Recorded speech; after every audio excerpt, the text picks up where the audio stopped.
ಗದಗ ಜಿಲ್ಲೆಯ ಯಕ್ಕುಂಡಿಯಲ್ಲಿ ಬಂಗಾರ ಪತ್ತೆ. ಹೌದು ವೀಕ್ಷಕರೇ, ತಾಮ್ರದ ಮಡಿಕೆಯಲ್ಲಿ 1 ಕೆಜಿಯಷ್ಟು ಬಂಗಾರ ಪತ್ತೆಯಾಗಿದೆ.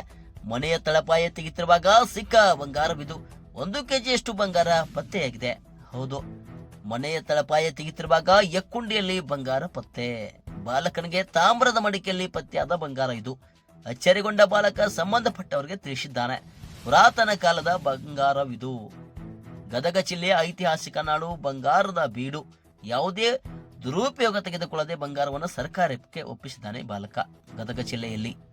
ಹೌದು ವೀಕ್ಷಕರೇ, ಕರ್ನಾಟಕ ಐತಿಹಾಸಿಕ ನಾಡು, ಬಂಗಾರದ ಬೀಡು. ಗದಗ ಜಿಲ್ಲೆಯ ಐತಿಹಾಸಿಕ ಲಕ್ಕುಂಡಿ ಗ್ರಾಮದಲ್ಲಿ ಇಂಥದೊಂದು ಘಟನೆ ನಡೆದು ಹೋಗಿದೆ. ಹೌದು, ತಾಯಿ ಹಾಗೂ ಮಗ ಸೇರಿಕೊಂಡು ಇರೋದಕ್ಕೆ ಒಂದು ಮನೆಯನ್ನ ಕಟ್ಟಿಕೊಳ್ಳಬೇಕು ಎನ್ನುವ ಉದ್ದೇಶದಿಂದ ಮನೆಯ ತಳಪಾಯ ತೆಗೆತಿರುವಾಗ ಇಂಥದೊಂದು ಅಚ್ಚರಿ ಕಂಡಿದೆ.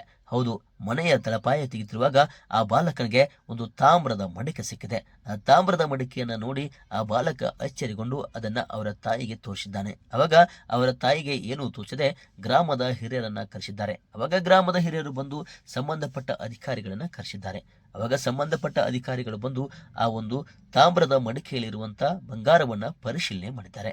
ಅವಾಗ ಅದು ನಿಜವಾಗಲೂ ಬಂಗಾರ ಎಂಬುದು ಖಚಿತವಾಗಿದೆ. ಹೌದು, ಮನೆಯ ತಳಪಾಯ ತೆಗೆತಿರುವಾಗ ಒಂದು ತಾಮ್ರದ ಮಡಿಕೆಯಲ್ಲಿ 1 ಕೆಜಿಯಷ್ಟ ಬಂಗಾರ ಸಿಕ್ಕಿದ್ದು ಖಚಿತವಾಗಿದೆ. ತಮ್ಮ ಮನೆಯ ತಳಪಾಯ ತೆಗೆತಿರುವಾಗ ಸಿಕ್ಕಿರುವಂತ ತಾಮ್ರದ ಮಡಿಕೆಯಲ್ಲಿ 1 ಕೆಜಿ ಬಂಗಾರವನ್ನ ಯಾವುದೇ ರೀತಿಯ ದುರುಪಯೋಗ ತೆಗೆದುಕೊಳ್ಳದೆ ಸರ್ಕಾರಕ್ಕೆ ಒಪ್ಪಿಸಬೇಕೆನ್ನುವ ಮನೋಭಾವ ಇದೆಯಲ್ಲ, ಅದು ನಿಜವಾಗ್ಲೂ ಶ್ಲಾಘನೀಯ. ಆ ಒಂದು ಬಾಲಕನ ಕಾರ್ಯವನ್ನು ಮೆಚ್ಚಿ ಸರ್ಕಾರ ಆ ಬಾಲಕನಿಗೆ ಯಾವುದಾದರೂ ಒಂದು ರೀತಿಯಿಂದ ಸಹಾಯ ಸಹಕಾರವನ್ನ ನೀಡಬೇಕೆಂಬುದೇ ನಮ್ಮಯ ಆಶಯ.